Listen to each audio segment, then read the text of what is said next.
So Ridley Scott is making a film called Napoleon, which is about the guy called Napoleon. I'm sure the film is going to be very good, at least in the sense that it's entertaining and well shot. Um, However, there's been some discourse on the subject that I have an opinion on. Well, actually, there's there's been a lot of discourse actually because Ridley Scott has been deliberately antagonistic when engaging with critics even before the film's release, which is definitely an approach that you can take. Uh, Here, hold on. Let me just some of the funniest sort of Twitter headlines that I've seen uh, that we can open with.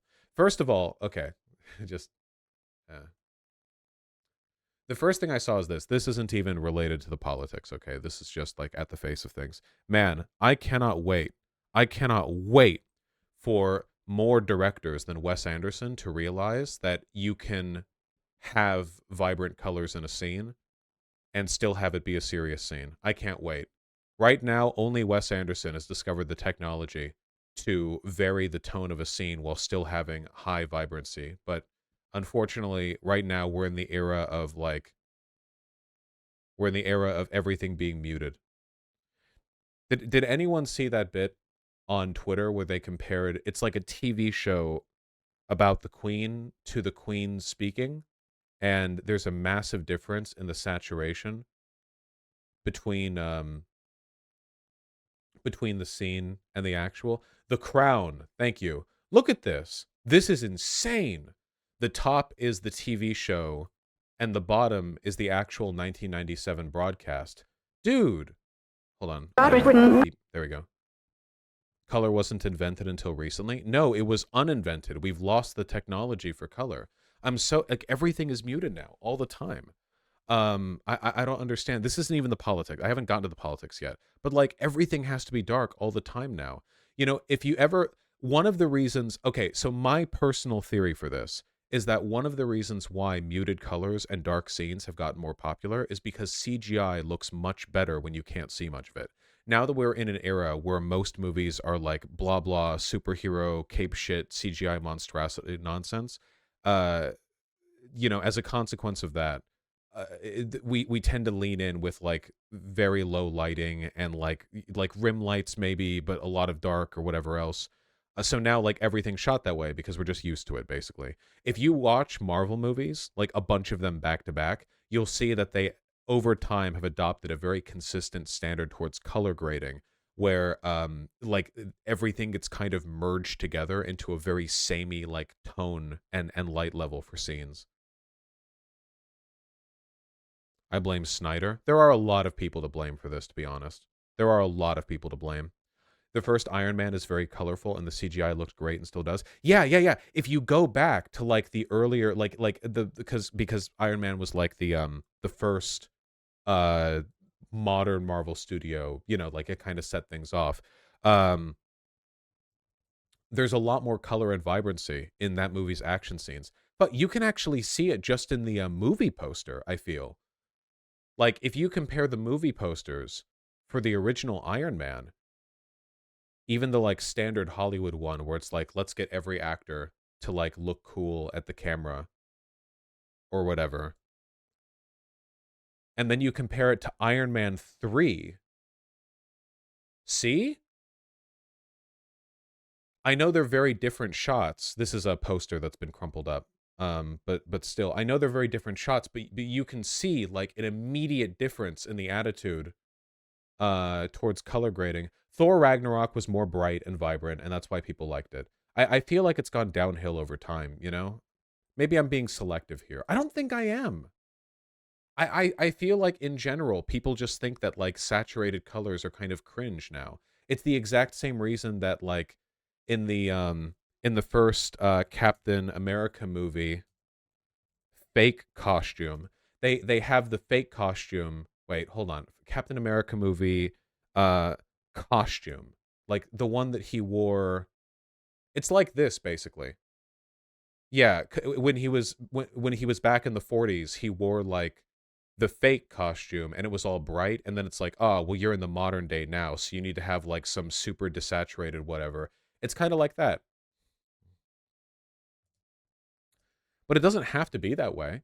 There is the most recent in Deadpool 3, Wolverine's costume is really saturated, and frankly, so is Deadpool's. That's nice. Sorry, this is like kind of irrelevant. I guess it's just really tiring to see movies that have like really consistent, very sort of dull, desaturated color grading that carries from scene to scene. It's so common in movies these days. I recently rewatched The Matrix with some friends of mine, and I'm not kidding. If you watch The Matrix, there are so many shots in there that just don't happen anymore.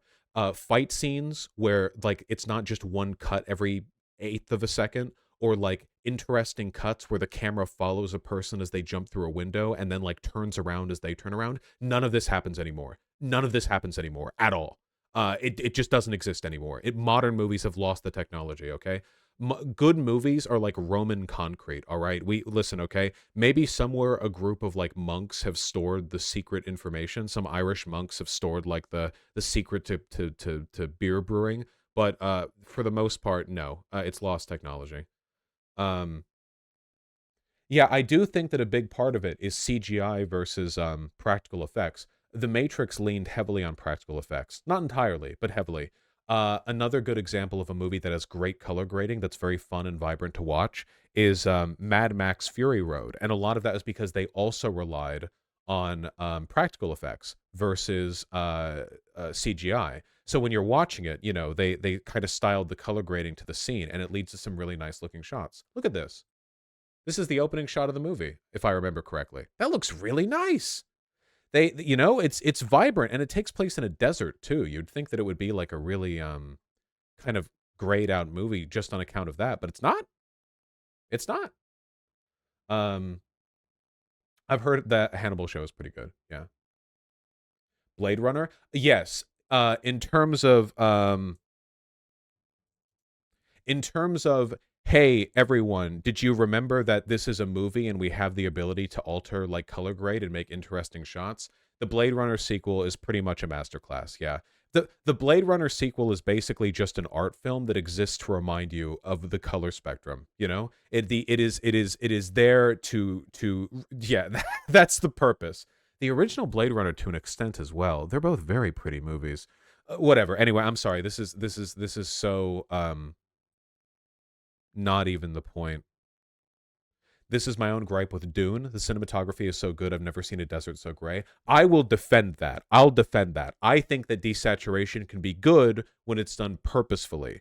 I think that desaturation makes sense in scenes with it, like in Dune, when it's literally Arrakis, right? It's a hellhole. Whereas with Marvel movies with superheroes, and it's like, yeah, dude, let's desaturate this like superhero battle. What are you doing? Okay, okay. I'm sorry. This isn't even the point. I'm sorry. I'm sorry. I'm sorry. I'm sorry. I'm sorry. Okay. Anyway, I think that colors are great, and I think that it's okay to use colors in movies. In my opinion, I think that's fine. Thank you. Especially with like Napoleon. I mean, it's Napoleon.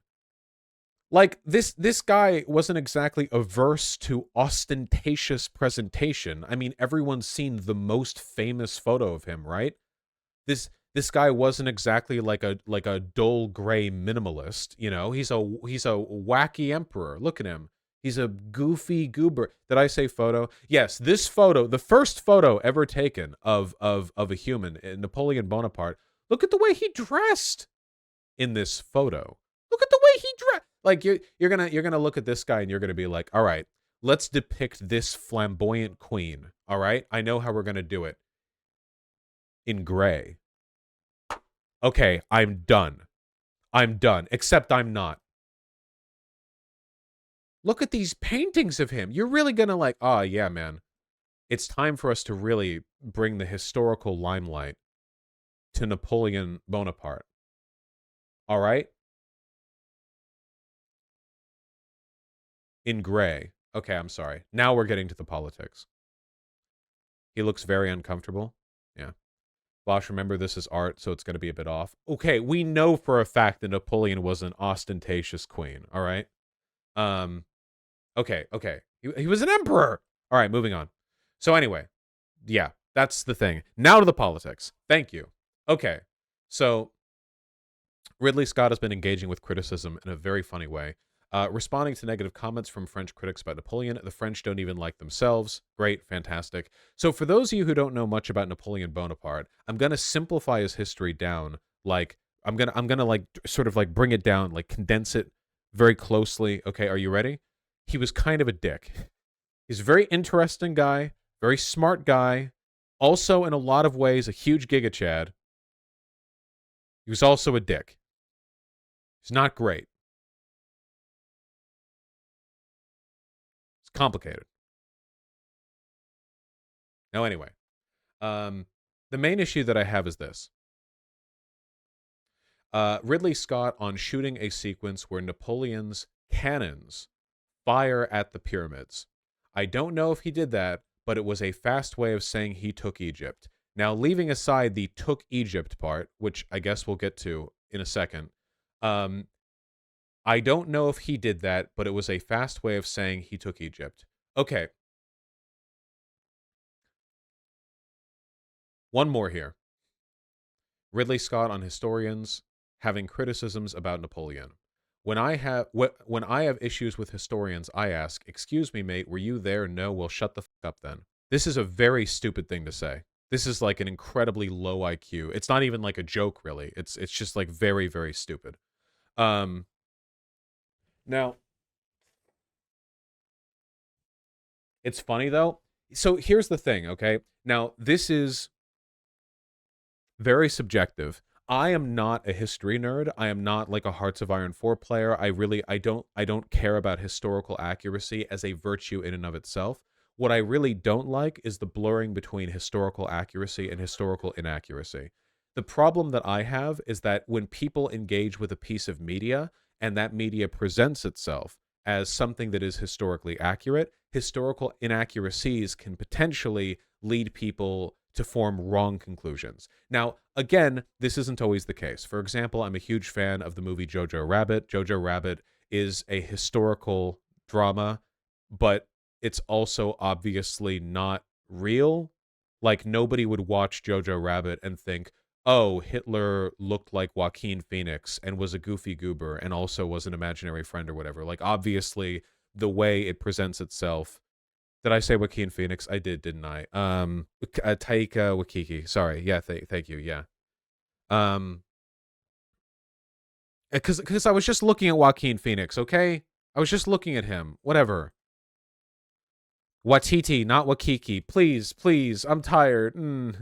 Okay. Anyway, nobody watches Jojo Rabbit coming away with the impression of like, oh, so that's what happened. But with a movie like Oppenheimer, right, which is, very obviously much more committed to historical accuracy, massive inaccuracies in the text could potentially lead people to come away with the wrong conclusions about what happened. The Chernobyl show, yeah, that's another great example of like presenting itself in a way where people feel comfortable getting like a real historical impression of what happened from the material. I guess like my attitude on the acceptability of stuff like this has gotten a lot less permissive given how mired everything is in misinformation these days, you know? Like everywhere all the time. I feel like it's becoming more and more important for people to uh sort of present truth. I've actually gotten a lot more negative on Hamilton with time as well, because the first time I watched slash listened to Hamilton, it's like, oh well, this is full of misinformation, but it's like, it's like Inglorious Bastards, like it's full of misinformation, but it's fun, so people know that it didn't all happen this way. But now every once in a while I go online and I see people who seem to legitimately think that Alexander Hamilton was like an abolitionist or was some kind of feminist or whatever, like because in the scene the Schuyler sisters are all girl bosses and they're like, we want women's rights, and then so people are like, yeah, they liked women's rights, and it's like, no, that's not true. I guess I'm getting a lot more negative on inaccurate portrayal of history because it feels like people use them to feed their bad political biases all the time. Now, I don't know what political factions would use misinformation about Napoleon to feed their, to feed their political cause, but it's like, I don't know. Hamilton was actually black, dude. Well, that is true. Bonapartists and fascists, I imagine. Probably fascists. I don't know. I don't know who benefits from the idea that Napoleon fired on the pyramids, you know? I guess I'm just does everyone understand? I don't think this itself is going to be super harmful, but I do think this attitude is harmful. The idea of like, history is, whatever, man, I'm just making a story. I think that that attitude often leads to some pretty wildly bad outcomes. Weird French nationalists. Yeah, I don't know much about like Bonapartists in the modern world, I guess. I don't know. When I was a Lib Hamilton fan, my liberal delusions of history and politics. Yeah, yeah. Bonapartists are a meme here. Yeah, again, I don't know much about modern day Bonapartists. Um, yeah, it shouldn't be the default response of movie makers. I guess it's just like I don't know. It just makes me feel a bit weird, I guess. People often get a lot of info from media pertaining to historical stuff. Like, people don't do the research, and I don't blame them for that. Like, why would a random person just do research on Napoleon or whatever? Or on Oppenheimer? Like, why? I don't expect that from the average person. So I guess I feel like there should be a responsibility as stewards of media to try to put forward a good understanding of what has taken place and for, to try to inform people, to try to like contribute to the public good. I don't think the Oppenheimer movie is perfect, but I think that for the most part, watching it will make a person more knowledgeable and smarter on the circumstances surrounding the development of the bomb and our like position in World War II. Again, I don't think it's a complete understanding, but it's something, right? It's more than the average person knows. I didn't know everything about Oppenheimer before watching the movie. I learned from watching the movie. There was some stuff that I disagreed with, I guess, in terms of framing, but that's always going to be the case.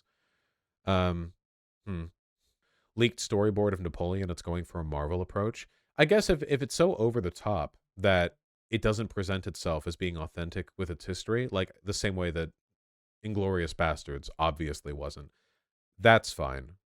But why did people omegalo at me? What did I do? Click the link? Why? I don't wanna. Marvel approach? I don't wanna. No, and now I'm suspicious. I don't even know what you guys are on about anymore. I'm tired and I'm paranoid. Um, I guess it just worries me a bit. Tarantino gets a pass for all his movies doing what Inglorious Bastard did. Well, nobody watches a Tarantino film thinking like, I'm here for historical accuracy or whatever. Like, people, they are framed in a way that makes it very, very clear that you're watching like, gonzo shit that uses history as a source rather than, sort of a script. You are correct. Braveheart and The Patriot are the two big offenders. Oh, yeah, yeah, yeah, yeah. Yeah, for sure. I don't think I've ever seen The Patriot, but I've heard people complain about it. Yeah. Ridley Scott directed Braveheart. Did he really? Huh. Click the link. It's a funny comic. What link? Okay. Half the stuff in the Braveheart movie didn't happen. Yeah. Stupid. Mel Gibson directed Braveheart. Hold on. Wasn't he in Braveheart? Directed by, produced by, and starring Mel Gibson. Okay, there we go. I only saw Braveheart once and I was a kid. I don't even know what point I'm trying to make. I think a good comparison would be if a filmmaker was making a movie about Hitler or the Confederacy or something and made that kind of statement. Yeah, I guess so. I mean, again, it really, really depends on how things are handled. I get the issue is Napoleon is a little bit more complicated than the Nazis or the Confederacy. Napoleon was a bad guy, but he wasn't like Hitler. Oh man, I don't want to like oversimplify this. I think that like he belonged more to like an era of sort of conquest than just like the nation states borders have solidified and now we are going to do evil. I don't know. I guess I guess it's also a little bit more excusable the idea of Napoleon doing everything that he did because he personally was a megalomaniac than the idea of doing it because you really want to defend slavery or because you want to do a Holocaust. Like in terms of it's one of the reasons why even though Genghis Khan was a monster, he doesn't get the same kind of historical ire that a lot of other leaders do, in large part because when people talk about what he did, it's mostly like, oh well, he was like a big boy with a big dick and he got lots of land, not like, he did this specifically to exterminate a certain group. So we certainly did that, you know. Yeah, because the political paradigm is detached from ours. Yeah, exactly. We no longer live in an era of megalomaniacs conquering land so that they can have more land. That's just not a thing anymore. Now, even in like authoritarian dictatorships like Russia, the nation state overwhelms the individual. If Putin conquered more land, that's not Putin conquering land, that's Russia conquering land. The nation state subsumes everything within it. Um, no, no, no, chat, listen. It's a critical difference. Napoleon, when Napoleon took land, Napoleon took land.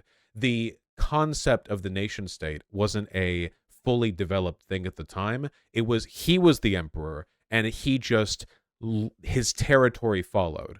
Whereas nowadays, everything authoritarian leaders have to do, it has to be framed through the nation state. Think about it. Even in North Korea, right? Kim Jong Un has to pretend to be like the steward of a nation. Xi Jinping is like the steward of a nation. Does that make sense? It's like nobody treats China as just Xi Jinping's territory, even though he is the dictator there, because that's just not how it works anymore.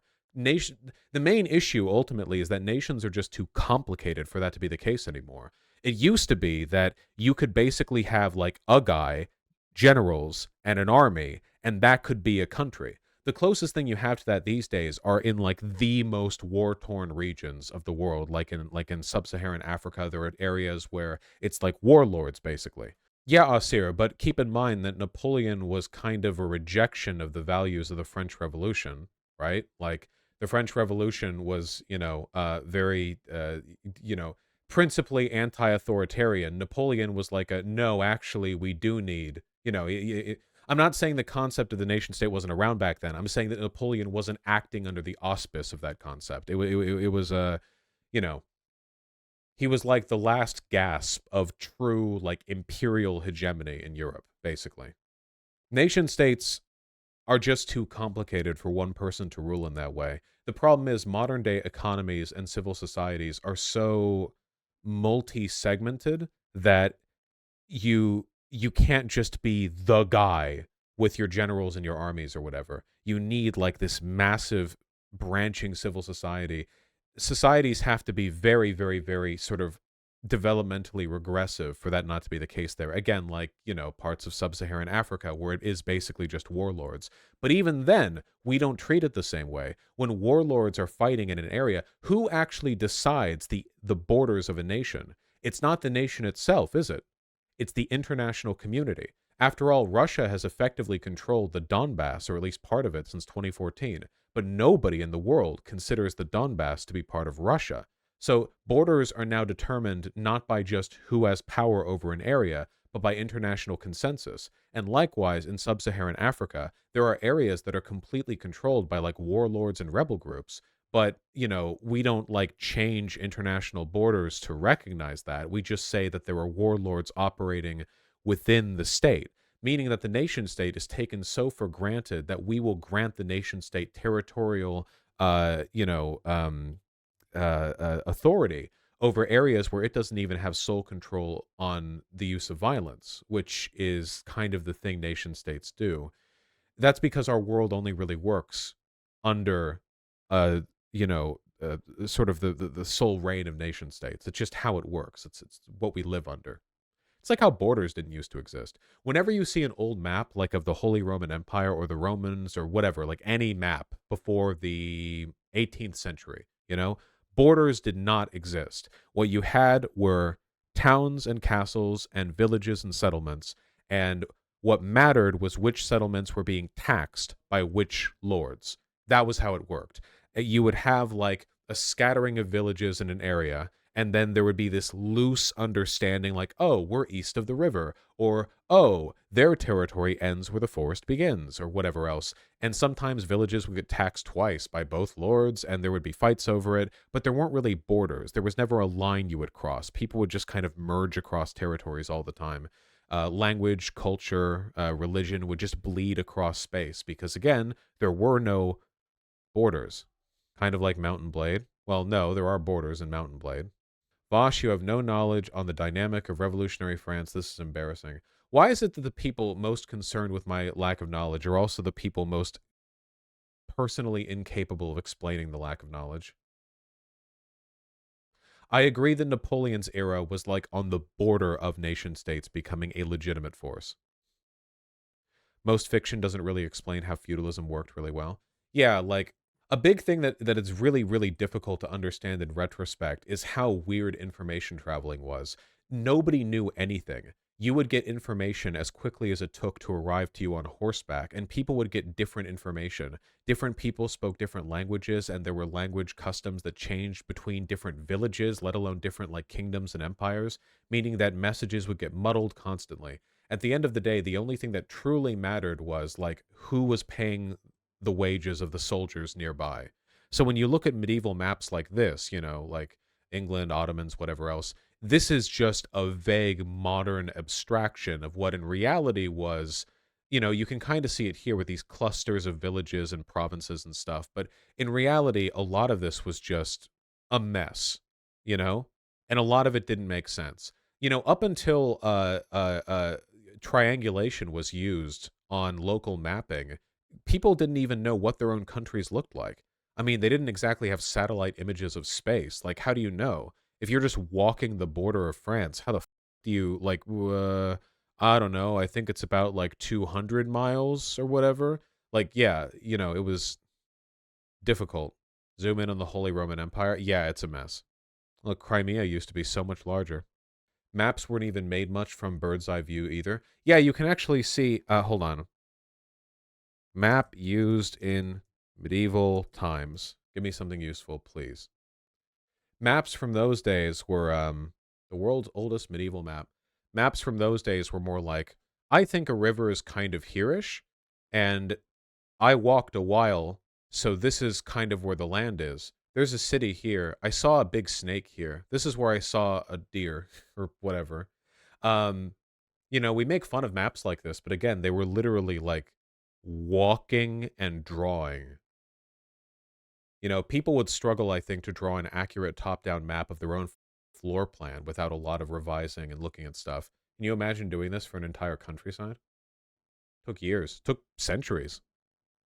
No, I understand. I'm not saying that didn't exist at the time, Terminally Online. Just that he represented like kind of the last real era of European imperialism, like empire imperialism, not just regular imperialism, where things weren't like subsumed entirely into like the administrative state as like a default, But I acknowledge that it's very complicated. I said, okay, sorry, we got kind of distracted here again. We're doing that a lot today. I think it's because I'm very sleep deprived.